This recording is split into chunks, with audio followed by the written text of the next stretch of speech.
안녕하세요 여러분, 도쿄하면식입니다. S&P 500과 나스닥은 어제 장 초반에 상승의 흐름을 보여주었지만 이번에도 마찬가지로 다시 눌리면서 주가가 하락을 해줬는데요. 차트 관점에서 먼저 분석을 시작한다면 그렇게 좋은 모습은 아닙니다. 우선 가장 먼저 S&P 500을 좀 더 잘 보기 위해서 이렇게 30분 봉을 기준으로 보면은 여기 이렇게 다이아몬드 리버설 패턴이 만들어졌고 말 그대로 이전 상승한 흐름의 리버설의 방향을 타서 지금 차트대로 이렇게 하락이 시작된 상태입니다.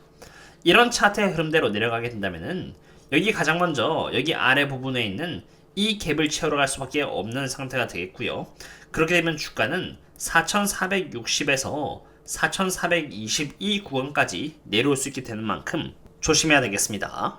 그리고 그렇게 된다면은 C 파동이 끝나고 이제 다시 1, 2, 3, 4, 5 파동을 그리면서 third wave가 잡힐 수 있기 때문에 우선 차트 관점에서 저는 조심히 볼 수밖에 없는 것입니다. 오랜만에 달러의 현황을 보겠습니다. 달러는 최근 경기가 약해지는 모습을 보임에 따라서 이렇게 떨어졌다가 바닥을 찍고 다시 반등을 해서 여기 103.95달러까지 와준 상태인데요. 차트적 관점에서 바라봤을 때 잘 보시면은 이미 이렇게 인버스 헤드 앤 숄더가 잡혀있는 상태이고요.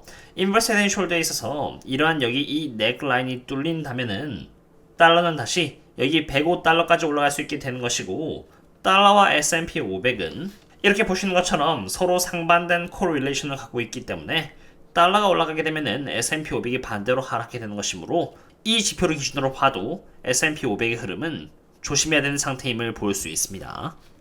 오랜만에 S&P 500에 잡힌 옵션 현황을 한번 보도록 하겠습니다. 옵션 현황은 제가 저희 멤버십 분들께만 매일 공유드리는 데이터인데요. 제가 이 데이터를 매일 공유드리는 이유는 옵션 세력들의 포지셔닝을 통해서 간접적으로 주가가 그날 어떤 모습을 보일지 확률적으로 예측이 가능해서 그렇습니다. S&P 500을 보기 전에 한 예시로서 이렇게 테슬라를 보겠는데요. 지난 며칠 동안 계속 테슬라가 240달러를 뚫지 못한 이유도 바로 여기 보시는 것처럼 이런 옵션 세력 때문입니다. 이 그림을 잘 보시면은 240달러대에 콜옵션과 풋옵션의 비율이 각각 50대 50의 비율로 거의 잡혀 있고요. 그 다음 부분인 245달러에 굉장히 많은 콜옵션들이 잡혀 있음을 볼 수 있습니다. 이 말인즉슨 테슬라의 주가가 240달러를 기점으로 해서 올라갈 수도 있고 떨어질 수도 있지만 만약 245달러 이상까지 가게 되면은 245달러에 잡혀있는 수많은 콜옵션들의 물량들이 수익 실현을 함에 따라서 테슬라의 주가가 245달러를 넘어도 다시 주가가 그 언더로 끌려 내려올 수 있음을 의미합니다. 즉 하나에 보이지 않는 저항선이라고 보시면 되는 것입니다. 물론 저항선은 뚫릴 수가 있습니다. 테슬라의 매수 세력이 너무 강한 나머지 회색깔로 잡힌 콜옵션 물량들을 전부 다 소화해내고 그 다음날 콜옵션이 더 이상 245달러에 위치해 있지 않고 상향 조정이 되어 있다면 더더욱 그런 것입니다. 이번에는 S&P 500을 대상으로 잡혀있는 옵션 현황을 보겠습니다. 옵션 현황의 만기일은 12월 15일인데요. 12월 15일을 기준으로 해서 여기 4,500달러와 4,550달러 그리고 이렇게 4,600달러의 콜옵션과 풋옵션들이 대량 포지셔닝 되어 있음을 볼 수 있습니다.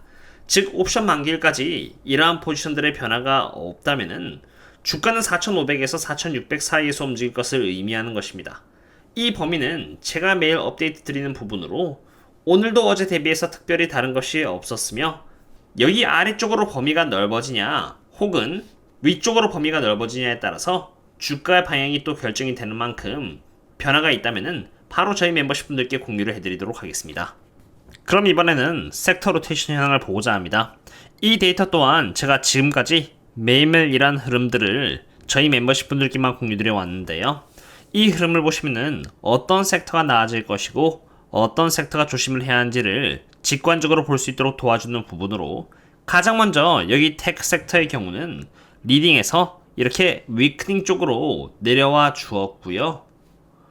이제는 가장 좋지 않은 섹터인 여기 레깅 쪽으로 점점 이동하고 있음을 볼 수 있습니다.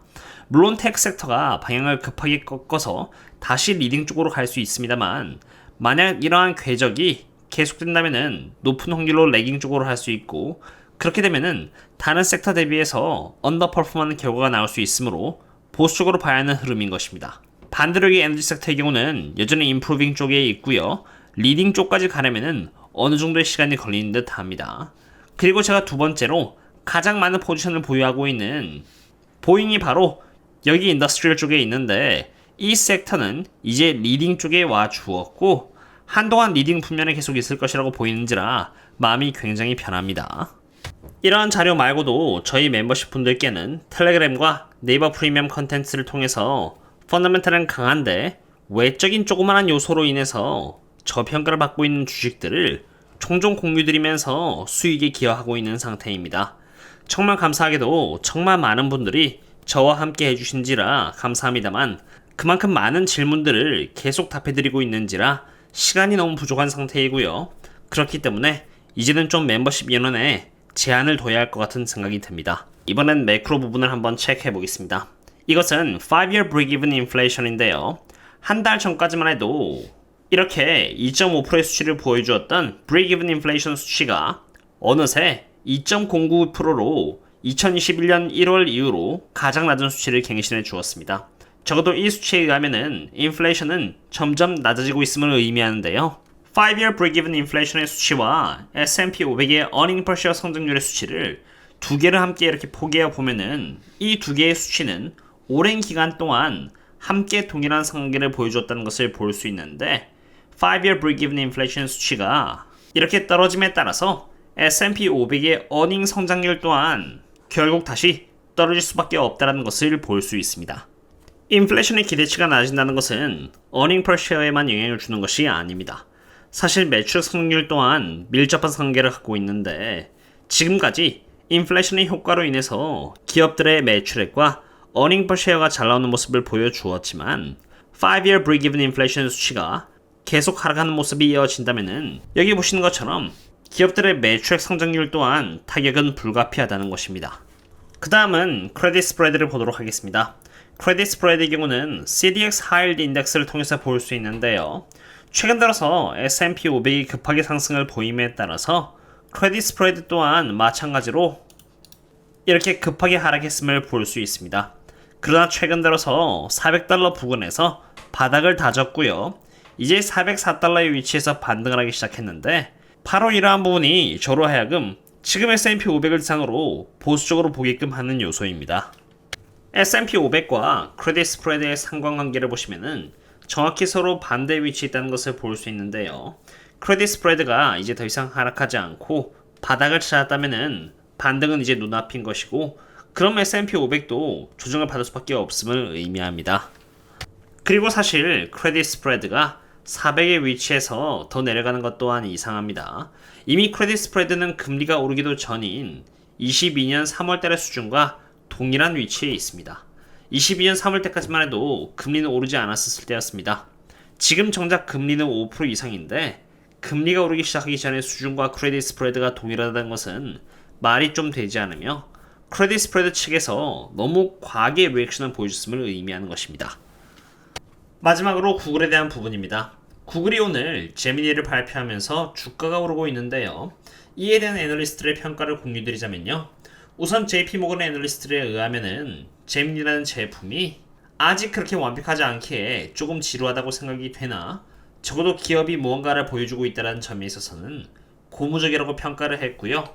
키뱅 캐피탈의 애널리스트는 실제로 AI가 성장률과 수익률에 어떠한 영향을 미칠지 직접적으로 보여주기 전까지는 스토리가 크게 변하지 않을 가능성이 높다고 했으며 TD 코엔 애널리스트는 제미니가 오픈 AI의 GPT-4V보다 성능이 더 좋음을 보여주었다고 하였습니다.